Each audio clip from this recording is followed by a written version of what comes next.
HaKadosh Boker Or Masechet Nazir Daf Samech Hey 65. We're just going to start on the Mishnah and Samech Dalad and bet towards the bottom. Says the Mishnah, Motze Met Batechila. The person comes and he starts digging in the ground and he finds a met that he's buried there. So he finds a deceased that's buried there. Now we didn't know beforehand if there was a kever there or not. Mushkav kedarko, if he's going to be lying down like the Metei Yisrael Kfurim, which means normally, and now he wants to take it out in order to letair et hamakom, in order to purify the place. Notlo v'tfusato, he has to take the deceased and the earth which is around it, and then he could bury it somewhere else. Shnaim, the same thing with two people, two deceased. Notla v'tfusatan, the same halacha. Matzah shlosha, but if he found three of them, three people, im yesh ben zelazeh, right? If there is between one kever and the third one, whether it's going to be not less than 4, but not more than 8. So that's considered already a bet kvarot, and you're not allowed to come in to move the deceased from there. That means basically, since it became like a beta kvarot, you could not move a beta kvarot. You can move one deceased, two deceased, but once it becomes 3, right, then that's it. It becomes like a shkunat beta kvarot, and you're not allowed to move it right from one place to another, because then the metim, they acquired their place, and therefore you cannot move them. That is the part of the Mishnah. Now we're going to Samechei, where we're starting now today. So now you're going to check from the Kvarim 20 amot, right, all around, in order to make sure if there's other metim or not. If you found someone at the end of the 20 amot, right, so then again you check for another 20 amot, okay? Because there's usually a yesod. Usually when you're going to come and you're going to find somebody, you're going to find other people as well. Because if right now, even if you found him at the beginning, right, he's going to take that little area around him, and we're not going to choshesh that it's shayach to a bet kvarot kavua. Okay, fine. So now we're starting the Gemara. So Gemara Samech Yamudal. Amar Rav Yehuda, says Rav Yehuda, Matzah. He comes and he says like this: if somebody comes and he finds a deceased, what does it mean? Matzah, prat lematzui, right? This comes to exclude a kever which was already known. Okay, meaning when it says a motze met, it means you found him. Meaning you didn't know there was a kever there. Okay, now when it says, so that means prat lematzui. So if it was already known that he's there, even if it's a yachid, you're not allowed to move him. Met, when it says that he's deceased, prat leharug, that comes to exclude that if he was killed. Because if it's nikar, that one of them were killed, so then it does not have the din of shkunat kvarot, and you're allowed to move them. Okay? And you don't have to take the harug with all the fart fusato around him as well. Okay? Because then it's considered like, it's like chaser lo ever, and therefore, right, because since he's lacking blood or whatever it is, so therefore what happens is that he doesn't actually acquire the place. So it means it actually comes out something incredible, that somebody was killed, they do not actually have the earth around them, and they would be permitted to come and to transfer them from one place to another. Okay? Mushkav, prat lioshev. When it says lying down, that's coming to exclude somebody that's sitting down. Kedarko, right, is coming to exclude somebody that shirosho munach ben yochotav, if his head is between his thighs. So in all these cases, you're allowed to be mefaneh the met without taking the fart fusato, and both of them are not going to be mitztarfim with 2 other metim to make it a shchunat hakvarot. Okay, that means somebody that was killed is completely different halachot, right? Then, or the other way as well. If he's sitting and not lying down, or if he's got his head between the thighs, all these cases is completely different halachot. Okay, fine. Tani Ula bar Chanina, says Ula bar Chanina, we learned in a Braita, met shechaser en lo tfusa, a deceased that is lacking part of his body, he does not have the tfusa, which means he does not have the earth which is surrounding him. Okay? Velo shchuna kvarot, and also he's not mitztaref with another 2 deceased in order to consider it a shchunat of the beta kvarot. Vechol hani, now all these things that we mentioned, my tamalo, what's reasoning why not? Tamninan dilma vekochavim. Because we're going to say that maybe he's going to be a non-Jew. He's not a Jew. Jews are always buried lying down.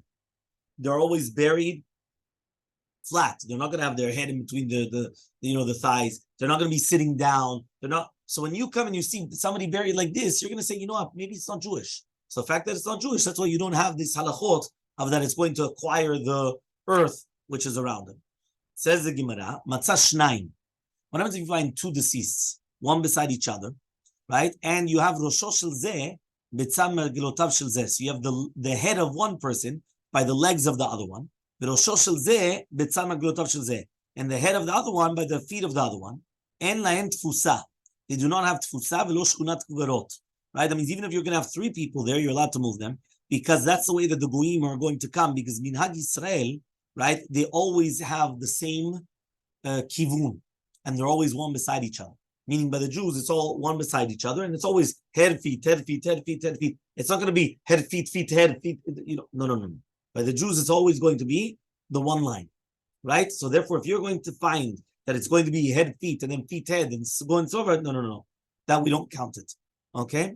Matzah shlosha, if you find 3 kvarim, right, that you have kimin hag Yisrael, ha'echad yadua, one of them was already known, right? That means, right, but it wasn't known that there were other people there, or it wasn't known if it was going to be either kavua or the fisha. Ushnaim tchila, and 2 of them that were not known, or echad tchila ushnaim yeduim. Yesh lem tfusa, they do have tfusa just like Metei Yisrael, and therefore you have to take the afar which is surrounding them, just like you do when you're going to take Metei Yisrael. The en laim shuna kvarot, but they do not have shuna kvarot because all the shoshet kvarim that you found were known or when they're not going to be known.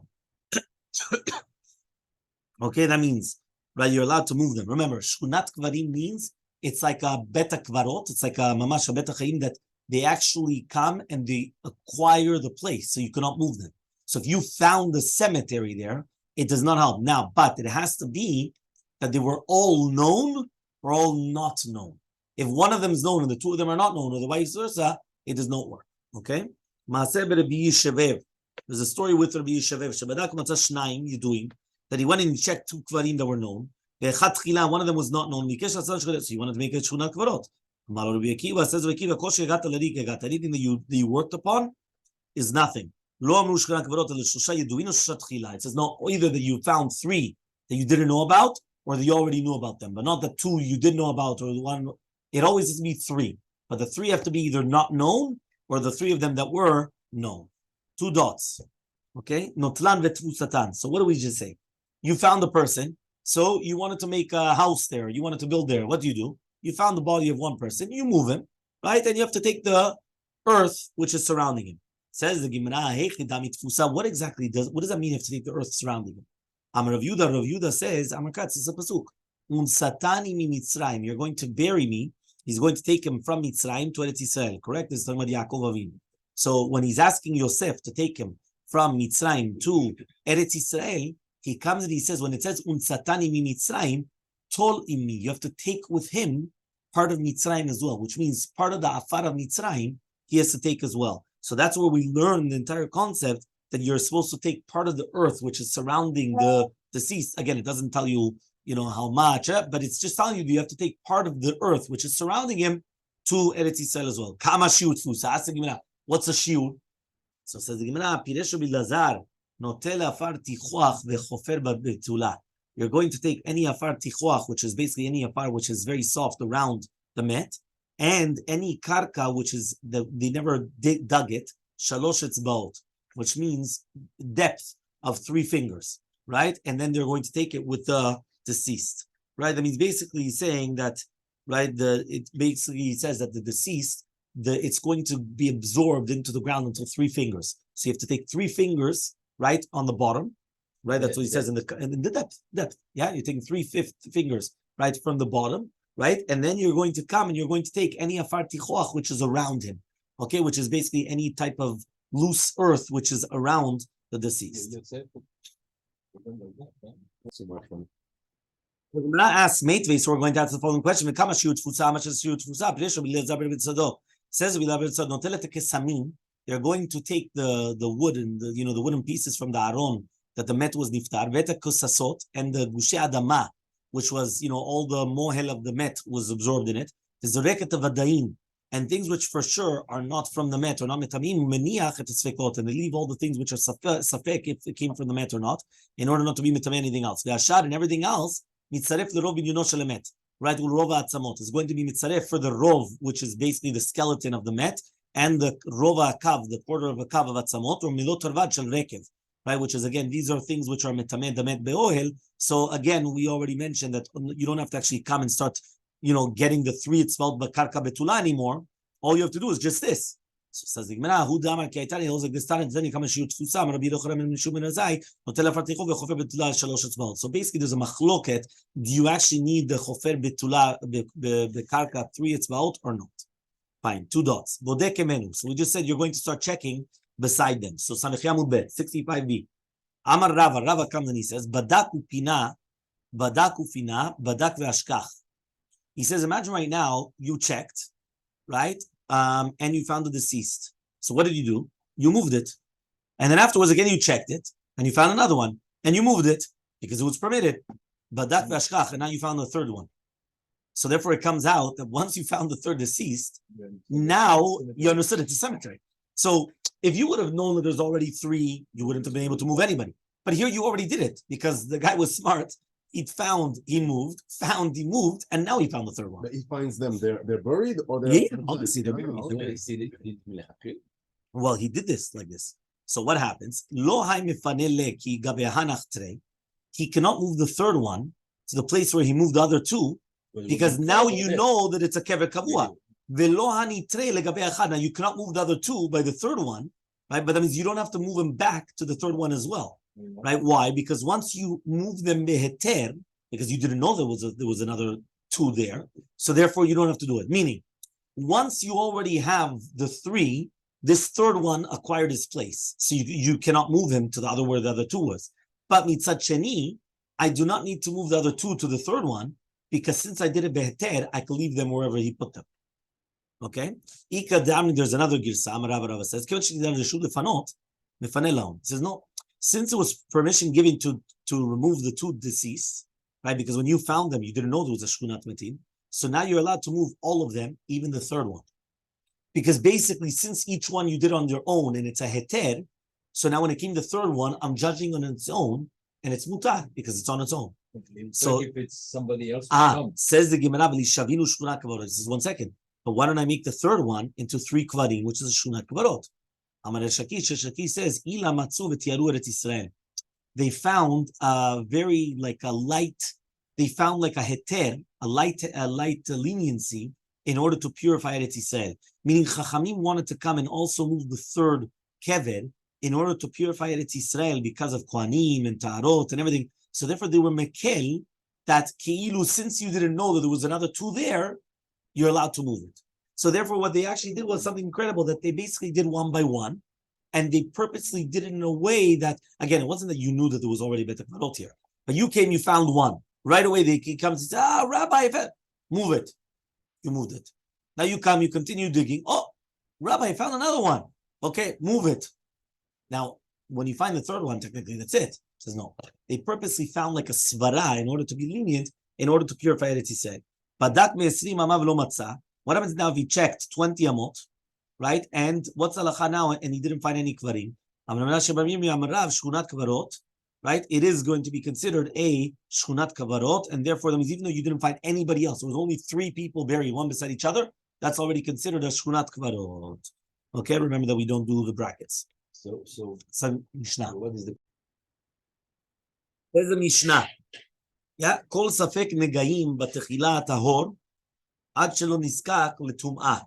What does that mean? Any safek of tzarat, right, that comes to the kohen before he was mitameh the balanega, is going to be tahor. Okay, ad shelo niskak letum'ah, if still the kohen was not posek, that is going to be tameh. But mishen niskak letum'ah, after you already said that the guy's tameh, right, and now we have a safek if he's tahor or not, sfekot tameh. Meaning again, we leave it on the same chazakah that we had at the beginning. If he still didn't have a cheskat tuma, I'm going to say the safek is tahor. But once he becomes tameh, that's it. Even though I have a doubt whether he became tahor or not, it's still going to be tameh. Says the Gemara, how do we know these words? Amar Rav Yudah, Rav says Rav Yudah, the name of Rav. Amar Ka, it says in the pasuk, letaharo or letameo. It says v'zot torat nega tzarat, beged zabek b'shlim b'shlim v'yev, or letaharo letameo. What does that mean? Hoilu patach hakatuv b'tarat chila. Since it started with the tahara at the beginning, so therefore we're going to say that first comes tahara and then the tum'ah. So says the Gemara, Yachiv, so even if you already made the person tameh and now you have a doubt, it should also be tahor. Because if we always prefer to be mitaher than to be mitameh, so even if he already became tameh, you should still say there's going to be tahor. So says the Gemara, "Ela ki itmar Rav Yehuda amar Rav, aha itmar." So that which we said, Rav Yehuda amar Rav, this is what it was said. Im baheret kadma lese'al lavan. The Mishnah is talking about a case where if you have a nega lavan, that kadma lese'al lavan, that came before the se'ar lavan. So you have first the discoloring of the pigments of the skin that became white, and then afterwards you have the se'ar lavan. It's going to be tameh. But if you first have the white hair and then the discoloring of the pigments of the skin, it's going to be tahor.